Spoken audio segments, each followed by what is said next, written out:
Eso. Entonces no era tan fácil como hoy que vos te metes a internet y encontrás una cantidad de géneros musicales que vos decís, bueno, ¿esto qué es? Te quedas en qué es eso. Anteriormente se manejaba mucho el cassette y que poco a poco fue evolucionando pues como en su amplia gama de poder escuchar música, pero se retoma toda la parte audiovisual. O sea, anteriormente vos ibas a un cine y veías algo mudo, algo que sin color, algo no llamativo, y de pronto llegar de un momento a otro con un poco de imagen de color, pero fuera que acompaña ese acompañamiento de que tiene una imagen y que esa color ya viene con un sonido, con ritmos que son desconocidos y que de cierto modo para la gente o los jóvenes de esa época en esta parte del país o de América comenzaron a tomar un fuerte que poco a poco se fue alimentando. ¿Basados en qué? En lo que podíamos ver del exterior. ¿Por qué? Porque propiamente no era algo de nuestra tierra, no era nuestro, y que ya a través del tiempo fuimos tomando ciertas bases que incluso se puede decir que se han tomado bases de ritmos como por decir cosas de batería y se han transportado a otros lugares y han nacido directamente en Colombia o en otros lugares de América. No sé si alguien más tenga algo que opinar acerca del tema que estamos tocando. Voy a tratar de... ¿Me escuchan? No, o busco un micrófono.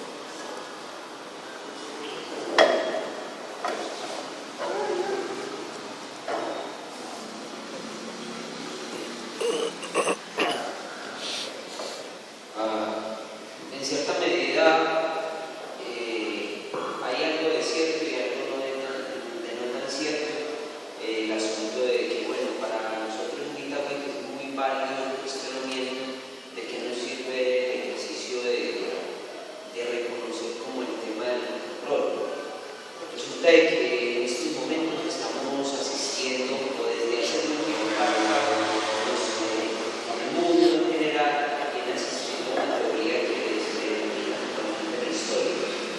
Y cuando hablamos del fin de la historia estamos hablando de que en cierta medida cuando se habla del pasado, cuando se habla de reconocer el pasado que fue ajeno a nosotros, encontramos que ese pasado lo hacemos, reproducimos un discurso de que ese pasado nos tuvo unas experiencias, unas historias que aún hoy se repiten, que aún hoy seguimos padeciendo en cierta medida en nuestros contextos actuales. En esa misma medida creo que precisamente el ejercicio de conocer la historia precisamente nos puede ubicar en unos contextos actuales, en unas situaciones actuales que son muy similares o son muy parecidas a otros contextos. En el caso particular del asunto del rock and roll, más allá de hablar, por ejemplo, de los acordes, más allá de hablar como de las puntuaciones incluso críticas, había un ejercicio también intencionado con el nacimiento del rock and roll y es un tema central, el tema del racismo, el tema de la esclavitud. El tema del racismo y el tema de la esclavitud, del cual en estos precisos momentos en un país como Colombia no somos para nada ajenos. Caso, por ejemplo, concreto, cómo se desarrolló el proceso de esclavitud en toda la colonia, que ha generado un montón de construcciones territoriales en estas zonas geográficas que han consolidado proyectos culturales, ¿cierto? Entonces, es una situación que se vivía en Estados Unidos, pero es una situación que es muy similar aquí en Colombia y que no necesariamente se reproduce con el rock, pero sí se reproduce con otras culturas en todo el territorio, en toda la geografía nacional, que incluso han hecho que en la medida que vayamos avanzando, bueno, que también ese es otro asunto, nosotros no estamos tocando el tema del rock and roll en todo su contexto general, porque tendríamos muchos pares. Estamos en estos momentos haciendo el ejercicio de coger inicios del rock, por eso el conversatorio precisamente habla de orígenes del rock, hasta más o menos el 54, y a partir de esta nos vamos a coger el rock por décadas.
pasa con el rock hoy frente a lo administrativo, frente a las organizaciones, frente a las energías?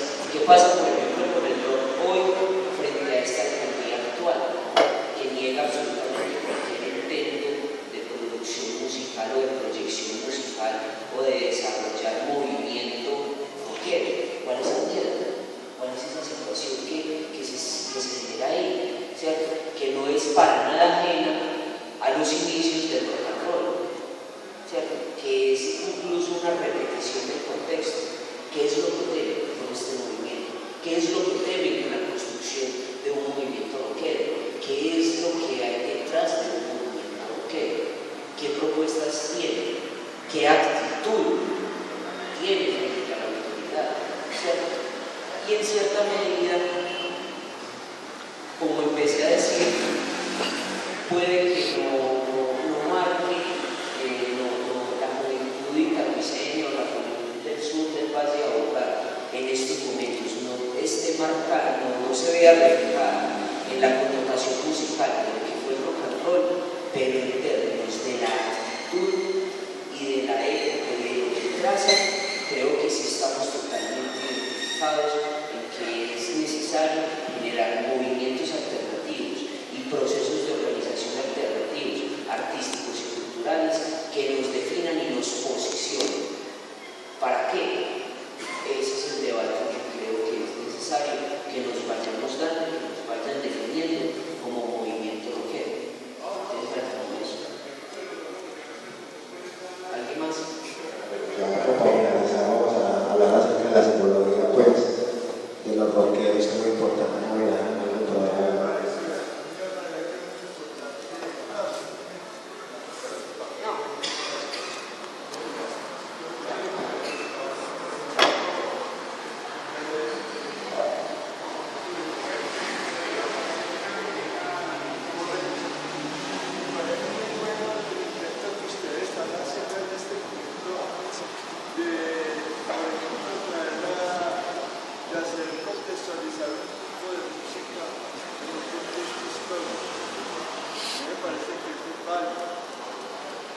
En la ciudad, en Medellín, en Bogotá, ha habido gente del rock que está haciendo conceptualización de la historia de este país, está haciendo trabajos del rock, trabajando temáticas de historia, de lo social, de lo económico, pero aquí en esta localidad me parece que si hay un intento válido y afortunadamente creo que claro, inclusive yo una vez a Jaime aquí, los que venimos y trabajamos en cine, nosotros estábamos indicando que ya no tanto el cine comercial, sino el cine con otra perspectiva. Hemos trabajado en unas películas inclusivas buscándole ese sentido, inclusive nosotros lo hacemos desde el cine, ustedes lo pueden hacer desde a través de los.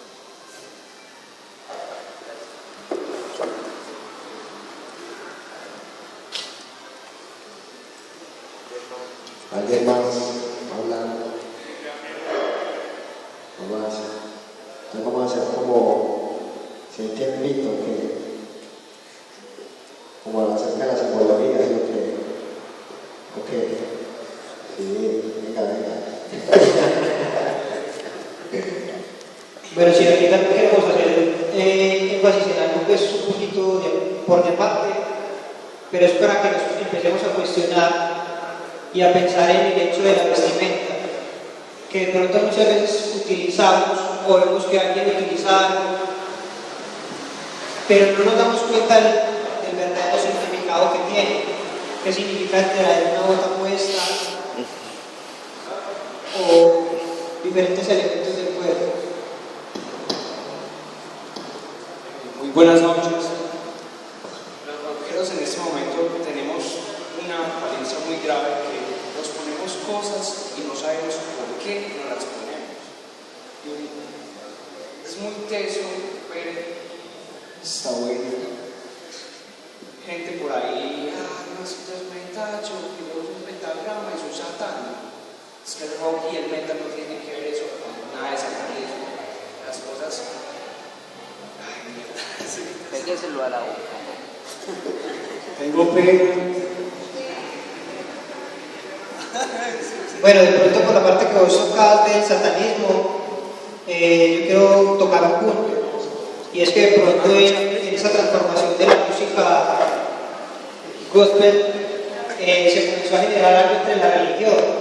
Y es que anteriormente se consideraba que un músico negro, al tocar ya fuera el piano o algún otro instrumento, se comenzaron a generar ciertos ámbitos de que era algo malo, de que era música del demonio, que era música mundana. Entonces, a través de la historia y entre los contextos generacionales, se fue transversando, por decirlo así, ese concepto, llegando incluso hasta nuestra era, donde por esas mismas razones, por el hecho de vestir de negro, de tener ciertas cosas que van de acorde a nuestra vestimenta, nos empiezan a catalogar, a decir que somos satánicos, ya se empiezan a tomar recuentos de la década de los 60 con el nacimiento de la época hippie, donde ya dicen que también por el hecho de que vos sos rockero, entonces sos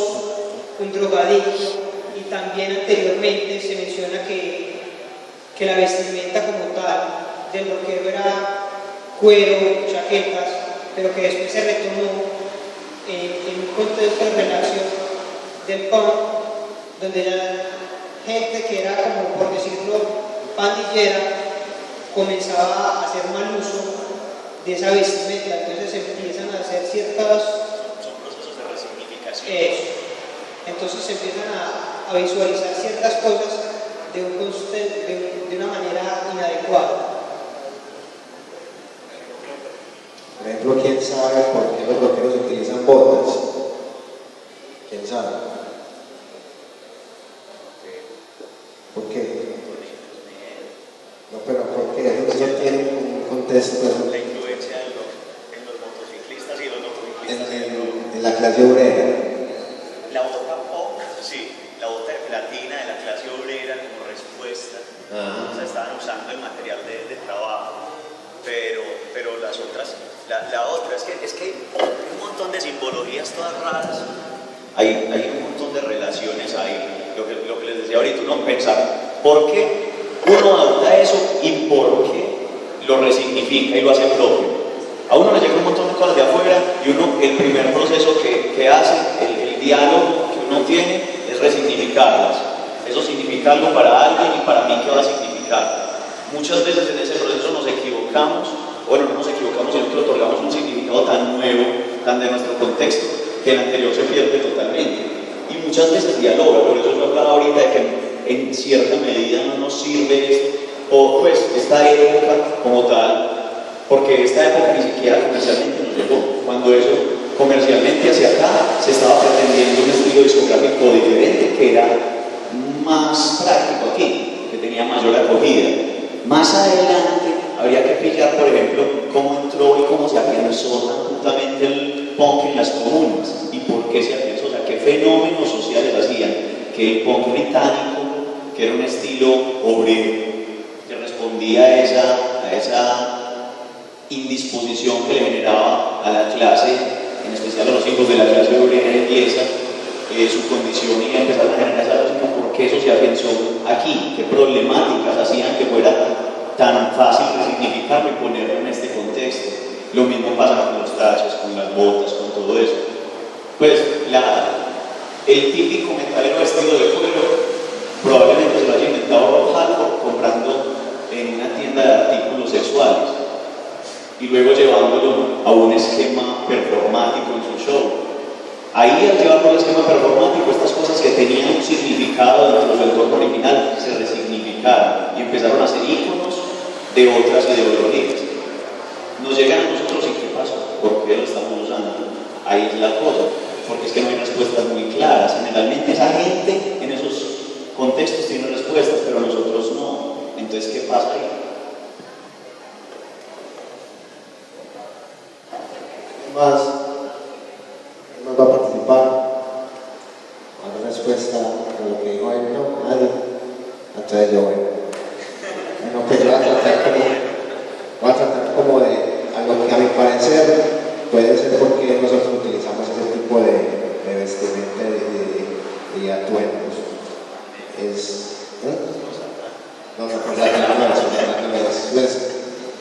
simplemente que tratar de plagiar como de semejarse a un estilo extranjero, pero llevándolo como un contexto más histórico colombiano como tal. Aquí hemos vivido mucha violencia, hemos vivido épocas bastante tétricas, terribles. Entonces lo que yo quiero en Estados Unidos representar, no sé, unas botas, aquí que podría representar. Esa es como la pregunta. Por eso el metal se afianzó también en Medallo. Exacto. Por ejemplo. El metal se afianzó aquí en Medallo porque... El ultrametal tiene mucho que ver con la violencia. Exacto. Oiga, la violencia en Colombia, el ultrametal. Se dice que el ultrametal fue creado aquí en Colombia en mucho sentido. Exacto. Y fue como cogido por los noruegos, como influencia del ultrametal. Lo que se vio por aquí en Medellín, lo que era la violencia, lo que era Pablo Escobar y todo eso. Entonces, mira, pues que no estamos dando cuenta de cosas, pero le tengo que participar. ¿Cuánto vale? No sé, se le apaga la memoria de eso. Bueno. ¿Alguien más va a participar? Vamos hasta aquí.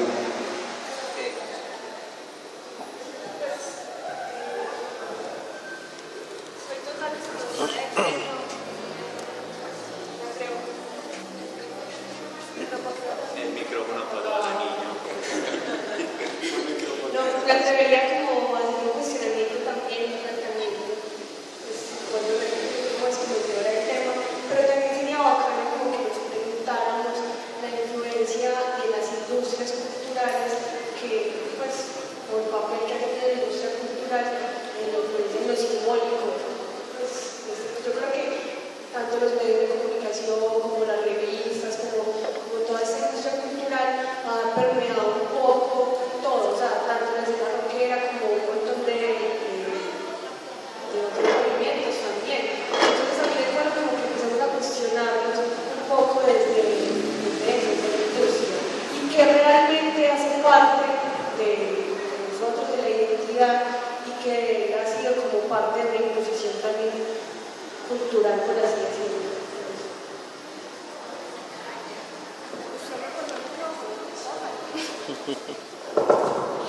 Bueno, ¿quién va a hacer el cierre después del conversatorio? Edward. Invitarnos nuevamente al Festival Rock en el Sur. Ser como un